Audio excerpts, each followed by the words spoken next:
शिवराय, जय जिजाऊ, जय शिवराय। लड़ेंगे जीतेंगे, हम सब डरांगे, लड़ेंगे जीतेंगे, हम सब डरांगे। सर काय सांगाल मनोज दादा जरांगे आपला उपोषणाला बसण्याचं काय मागणं आहे तुमच्या आणि उपोषणाची बसण्याची भूमिका काय आहे?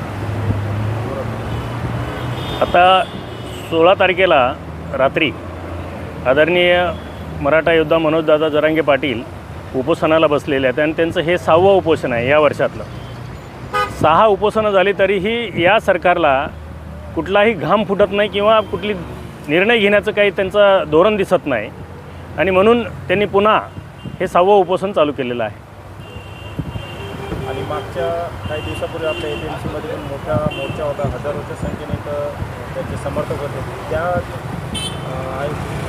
त्याच्यामध्ये तुम्हाला काय आश्वासन दिल्या गेली, का परत तुम्हाला बसण्याची वेळ आली? आज आम्ही मनोजदादा जरांगे पाटलांच्या उपोषणाच्या समर्थनार्थ नवी मुंबईच्या वतीनं मराठा बांधवांनी आत्मक्लेश आणि अन्नत्याग उपोषण करत आहोत। त्याचं कारण असं आहे की या चौकामध्ये छत्रपती शिवाजी महाराज चौकामध्ये या राज्याचे मुख्यमंत्री आदरणीय एकनाथ शिंदे साहेबांनी आम्हाला विजयाचा गुलाल उधळवला होता, परंतु आणि जाता जाता मनोजदादा जरांगे पाटलांनी हे सांगितलं होतं की हा गुलाल उधळलेला जो आहे त्या गुलालाचा मान राखा, इज्जत राखा, त्याला धोका देऊ नका। हे सांगितल्यानंतरसुद्धा या राज्याच्या मुख्यमंत्र्यांनी मराठा समाजाच्या तोंडाला पानं पुसलेले आहे आणि म्हणून इथे आत्मक्लेश याच्यासाठी करत आहोत आम्ही की जसं त्यांनी गुलाल उधळला तसा आम्हीही आमच्या अंगावरती विजयाचा गुलाल उधळून घेतला होता, परंतु ते दिलेलं आरक्षण हे टिकणार नव्हतं किंवा सगळे सोयऱ्यांचा जो GR काढला होता तो त्यांनी अंमलात आणला नाही आणि म्हणून एका अर्थाने मराठ्यांची दिशाभूल केलेली आहे या मुख्यमंत्र्यांनी। म्हणून हा आत्मक्लेश आम्ही मराठा समाजाच्या वतीनं करत आहोत। किती दिवस चालणार आहे अन्नत्याग केला, किती दिवस चालणार आहे? सध्या तरी आम्हाला पोलीस प्रशासनाने उद्यापर्यंत मुदत दिलेली आहे। जर उद्या आणखी वाढवून मुदत दिली तर ते कंटिन्यू करणार आहोत। तर काय सांगाल, आता गेले कित्येक दिवसापासून मनोजदादा जरांगे उपोषणाला बसतात, आंदोलनं करतात, त्यांचे समर्थक पण वेगवेगळ्या जिल्ह्याच्या ठिकाणी पूर्ण महाराष्ट्रभर उपोषणाला बसतात, तर अशी वेळ का आली आणि सरकारकडून काय काय आश्वासनं दिल्या गेली, पण अशी परत वेळ काय येते उपोषण? बघा, आपण जर पाहिलं तर मागील 1 वर्षापासून संघर्ष योद्धा मनोजदादा जरांगे पाटलांनी आजवर अनेक उपोषणं केलेली आहेत। अनेकदा सरकारच्या वतीनं त्यांना आश्वासन दिलं गेलं, परंतु ते आश्वासन सरकारने पाळलं नाही।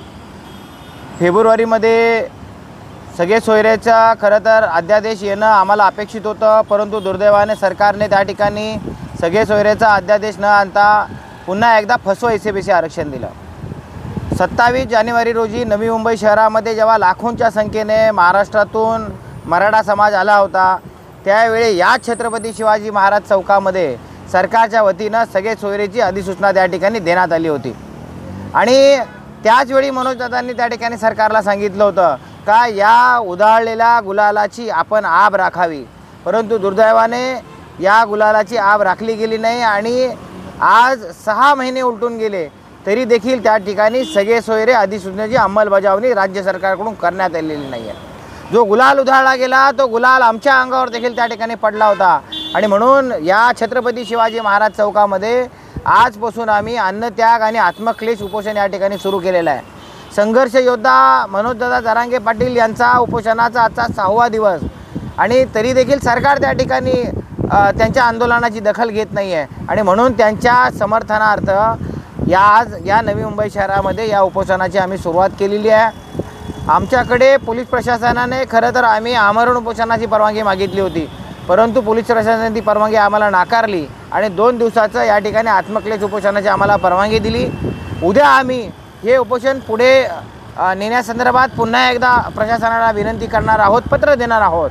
जर सरकारने उद्या या मागण्या मान्य केल्या नाही तर निश्चित हे उपोषण जे आहे ते आमचं पुढेही जाईल आणि आत्मक्लेश उपोषण याचं रूपांतर आमरण उपोषणामध्ये कधी होईल जर सरकारने आम्हाला त्या ठिकाणी न्याय दिला नाही तर आम्हाला या पलीकडे दुसरा पर्याय नाही। लोकशाहीच्या मार्गाने आम्ही लढा देतोय आणि लोकशाहीच्या मार्गाने आम्ही आमच्या मागण्या त्या ठिकाणी सरकारकडे मांडतोय। सरटी जवळच एक वडीगोद्री गाव आहे, त्यामध्ये आज समर्थक एकमेकांना भेटले होते, त्या गोष्टीला कसं बघता तुम्ही? वडीगोद्री ॲक्च्युली काय वडीगोद्रीचं आंदोलन जे आहे ते तिथे 2 आंदोलन चालू आहेत आणि जे आंदोलन मनोजदादा जरांगे पाटलांचं आंदोलन सुरू झाल्यानंतर उपोषण सुरू झाल्यानंतर झालेलं हे जे आंदोलन आहे 2 एक मंगेश ससाणे आणि दुसरं लक्ष्मण हाके म्हणणारे करतात हे सरकारचे पेड हस्तक आहेत. तर ॲक्च्युली धनगर समाजाचं जे आरक्षण चालू आहे ते पंढरपुरात आहे त्यालाही सर्व समाजाचा किंवा पाठिंबा आहे किंवा हे आहे. तर ह्यांना फक्त समाजात तेढ निर्माण करण्यासाठी उभा केलेला आहे. काल तिथल्या काही त्यांच्या हस्तकांनी 2-3 लोकांनी तिथल्या मराठा बांधवांना मारहाण करायचा प्रयत्न केला. त्यात शिवाजी महाराजांचं चित्र असलेला झेंडा फाडण्याचाही प्रयत्न केला. पण तरीही मनोज जरांगे पाटलांच्या सांगण्यामुळं लाखोचा तिथं समुदाय असतानाही शांतता राखण्यात आलं. कुठलंही हिंसक वळण दिलं नाही. आणि मराठा समाजाची पहिल्यापासून हे आहे की भूमिका आहे की हे आम्ही जे करतो आहे आंदोलन की आमची जी मागणी आहे ती संविधानिक पद्धतीने मागतो आहे. आम्ही कुठलंही हिंसक कृत्य करणार नाही आणि समाजात तेढ निर्माण होईल असं कुठलीही पहेल आमच्या बाजूने होणार नाही. जिथे कुठे इतर समाजावर अन्याय होईल तिथं सगळ्यात आधी मराठा समाज म्हणून आम्ही उभा असू आणि आम्ही एक ग्वाही देतो की आम्ही तिथं कुठलीही तेढ निर्माण होऊ देणार नाही. वडीगोद्रीमध्ये जे आहे ते आंदोलन त्यांनी प्रशासनाने त्यांना परमिशनच द्यायला नाही पाहिजे. कारण हे वडीगोद्री जर तुम्ही पाहिलं असेल, तुम्ही कधी गेला असाल, ते हायवेवरती आहे. तो नॅशनल हायवे आहे. तो औरंगाबादला जाणार, संभाजीनगरला जाणार आहे. त्याच्या चौकात तुम्ही आंदोलन परमिशन देताय आणि ते 2-2 आंदोलन परमिशन देत आहे. तिथे वाहतुकीचे नियम किंवा मग त्यांच्यासाठी काही वेगळे आहेत का? तर आमचा तिथं हे आहे की सरकारनेच ते घडवून आणण्यासाठी किंवा ओबीसी बांधव किंवा मराठीमध्ये काही तेढ निर्माण होईल. पण महाराष्ट्र हा पुरोगामी आहे. शाहू फुले आंबेडकरांच्या विचारानं जाणारा महाराष्ट्र आहे. त्यामुळं इथे तुम्ही कितीही प्रयत्न केला तर कोणत्याही समाजामध्ये तेढ होणार नाही हे आम्ही 100% ग्वाही देतो. आता हे तुमच्या मागण्या पूर्ण नाही झाल्या अन्न त्याग करून सुद्धा तर पुढची भूमिका काय असणार आहे आपल्या समाजामध्ये? आम्ही तर आणखीही सरकार आमचे दखल घेईल. मनोजदादाच्या ज्या मागण्या आहेत की बाबा ओबीसीतून आरक्षण, सगळे सोयरे कायदा, हैदराबाद गॅजेटियर आहे, परत दुसरं जे आहे सातारा गॅजेटियर किंवा मुंबई गॅजेटियर हे लागू करेल आणि मराठा समाजाला न्याय देईल. आणि नाही न्याय दिला तर त्यांनी लोकसभेला पाहिलेलंच आहे की मराठा समाज काय करू शकतो. आणि जर समजा सरकारने आमची दखल घेतलीच नाही तर मनोजदादा जरांगे पाटील जे ठरवतील ते आमचं धोरण असेल, ते ठरवतील ते तोरण असेल आणि ते जे म्हणतील त्याप्रमाणे 100% मराठा समाज त्यांच्या मागे उभा राहील.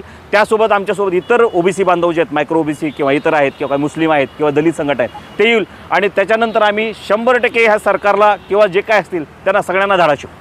नक्कीच तुम्हाला आज बसलात आज बसलो आहे. आता आज बसला तुम्ही 12 तास होऊन गेले असतील तर कुठल्या नेतेमंडळी तुम्हाला भेट दिली का किंवा तुम्हाला सपोर्ट करण्यासाठी फोन आले? नाही, नेता म्हणून नाही पण काही इतर म्हणजे काही पक्षांचे जिथले आहेत पदाधिकारी तेही नक्कीच भेट देऊन गेलेले आहेत. त्यात समर्थन देण्यासाठी काही दलित संघटनाचे नेते आले, त्यांनी समर्थन, काही मुस्लिम संघटनेचेही आले होते, त्यांनी समर्थन दिलेलं आहे यात येते. पण कुठल्या प्रशासनाकडून किंवा राज्य सरकारकडून असं कोणीही भेट दिलेली नाही यात येते.